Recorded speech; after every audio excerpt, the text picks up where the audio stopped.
This channel does not promote any violent, harmful, or illegal activities. All content provided by this channel is meant for an educational purpose only.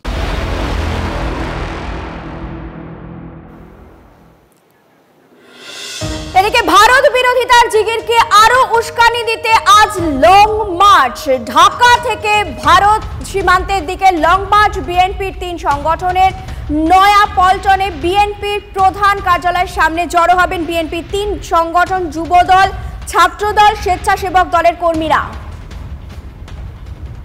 আমাদের সঙ্গে এই মুহূর্তে টেলিফোনে রয়েছেন সুকান্ত মজুমদার। সুকান্ত বাবু, আপনাকে স্বাগত জানাই টিভি9 বাংলায়। আপনার সঙ্গে রয়েছে তন্নিষ্ঠা এবং আমি চয়নিকা। এই যে লং মার্চের পরিকল্পনা, এসব করে কি হবে? এগুলো ছোটখাটো উস্কানি ছাড়া আর কিছু বলে আপনি মনে করেন? দেখুন, এগুলো বাংলাদেশের যে বিএনপির পলিটিক্যাল এজেন্ডা এবং এতে যুদ্ধে উস্কানি দেওয়ার একটা চেষ্টা চলছে। কিন্তু ভারত কত বড় শক্তি তা গোটা বিশ্ব জানে, বাংলাদেশের লোকেরাও জানেন।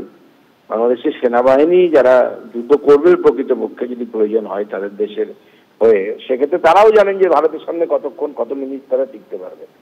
স্বাভাবিকভাবে এই যে পরিস্থিতি, এই পরিস্থিতিতে কিছু মানুষ উত্তেজনা তৈরি করার চেষ্টা করছে। এতদিন একটা দল ওখানে ক্ষমতায় ছিল, এবার এরা ক্ষমতায় এসে ওই দল রাজ্যের দেশটাকে লুটে বুটে খাবে, তার প্রস্তুতি চলছে, আর কিছুই না। সুকান্ত বাবু, আরেকটা প্রশ্ন অবশ্যই করব যে যতদিন পর্যন্ত বিদেশ সচিব পর্যায়ের বৈঠক হয়নি ততদিন মানা যাচ্ছিল মৌলবাদীরা, কট্টরপন্থীরা তারা যা খুশি তাই করছে, যা খুশি তাই বলছে। কিন্তু যখন দু দেশের বিদেশ সচিব পর্যায়ের একটা বৈঠক হয়ে গেল, তারপর গিয়ে ইউনূস প্রশাসনের কি উচিত ছিল না যে গোটা বিষয়টাকে কড়া হাতে দমন করা? তার কারণ এইভাবে ছোট ছোট ঘটনাগুলোর মধ্যে দিয়ে এটা একটা বড় ঘটনা ঘটে যেতে পারে।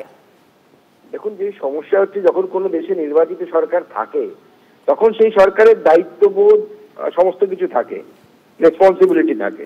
কিন্তু এই যে সরকার, বর্তমানে যে সরকার আছে অর্থাৎ ইউনিট সরকার, সেই সরকারের কোনো রেসপন্সিবিলিটি নেই, কোনো দায়িত্ব জ্ঞানও নেই, কিছুই নেই। স্বাভাবিকভাবে তারা, আমার যেটা মনে হচ্ছে, দিনগত পাপক্ষয় মোড নিয়ে আপাতত ইউনিট সাহেব চলছেন। যে কোনো রকমে তার যারা প্রভু, তারা যারা তাকে বসিয়েছেন তাদের নির্দেশ পালন করা এবং একটা অস্থিরতা তৈরি করা এই দক্ষিণ এশিয়াতে, এবং এই উদ্দেশ্যে তার কাজ চলছে। কিন্তু সেই অস্থিরতায় বা সেই ফাঁদে ভারতবর্ষ পা দেবে না। ভারতবর্ষ অর্থনৈতিক উন্নতি, ভারতবর্ষের এই যে আমরা পৃথিবীর 5ম অর্থনীতি হয়েছে এবং আগামী দিনে 3য় অর্থনীতি হতে চলেছি, এই বিষয়টি অনেকেরই চোখে ঠিক ভালো ঠেকছে না যে এই ভারতীয়রা, কালো চামড়ার মানুষেরা কিভাবে এত সামনের দিকে এগিয়ে যাচ্ছে। তাই তারা এই ছোট ছোট যারা ভৃত্য আছে, সেই সমস্ত ভৃত্যদেরকে ব্যবহার করে এই বড় দেশগুলো পৃথিবীর, তারা একটা অস্থিরতা তৈরি করার চেষ্টা করছে তারা। কিন্তু আমার মনে হয় তারা সফল হবে না। অনেক ধন্যবাদ সুকান্ত বাবু। কথা বলছিলাম বিজেপির রাজ্য সভাপতি সুকান্ত মজুমদারের সঙ্গে।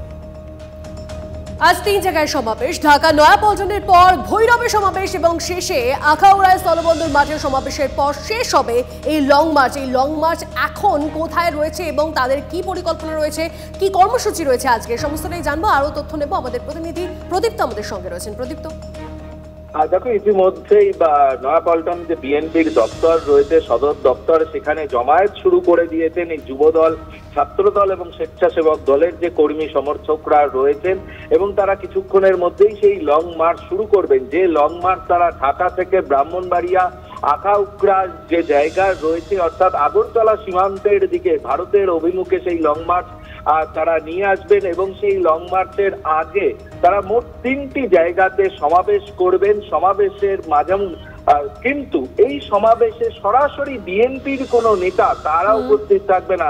অর্থাৎ সেই জায়গা থেকে কোথাও তারা প্রমাণ করার চেষ্টা করছে যে এর মধ্যে বিএনপি জড়িত নয়, কিন্তু এই যে 3টি সংগঠন তারা সরাসরি বিএনপির সঙ্গেই জড়িত এবং কট্টরপন্থীরা যেভাবে বাংলাদেশকে এই মুহূর্তে পরিচালনা করার চেষ্টা করছে সেই পথেই বিএনপিও যে হাঁটছে সেটাই স্পষ্ট। এবং এই লং মার্চের মধ্যে থেকে আর সেই বাংলাদেশ জুড়ে যে উস্কানিমূলক যে বিভিন্ন ধরনের মন্তব্য বা যে কার্যকলাপ চলছে, সেটা আরো একবার আজকের এই লং মার্চের মধ্যে দিয়ে তারা করতে চাইছে, সেটাই প্রকাশ্যে আসছে। একদম আমাদের নজর থাকবে প্রদীপ্ত, ধন্যবাদ।